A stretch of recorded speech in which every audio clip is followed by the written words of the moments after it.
I greet you in Jesus' precious name. It is Wednesday morning, the 24th of May, 2023, and this is your friend Angus Buchan with a thought for the day.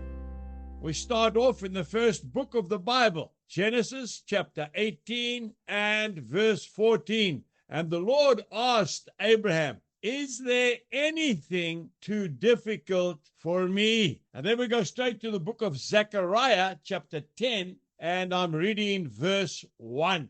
Ask the Lord for rain. In the time of the latter rain, the Lord will make flashing clouds. He will give them showers of rain, grass in the field for everyone.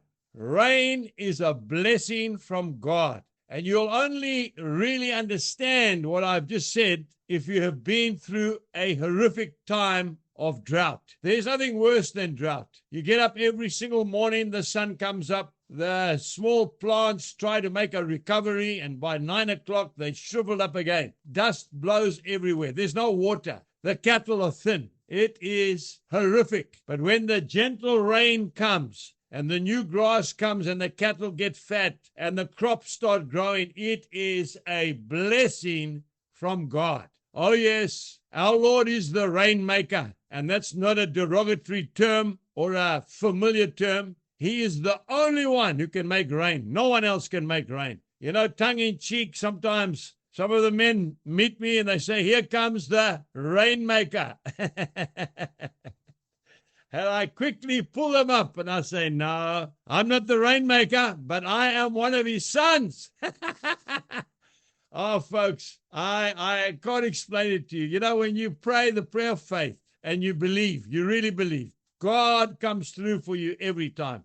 In 2008, when we had the biggest tent in the world, that's the truth, it could seat 30,000 men. We had 30,000 men, not people, men, inside and 30,000 men outside. It was an incredible experience, and I will never forget it. On the Saturday night, I said to the boys, "Guys, you need to pack up early tomorrow. We're going to have that last service. And straight after the service, the Lord is going to bring rain on this farm. I really believe it, and I've asked him for it."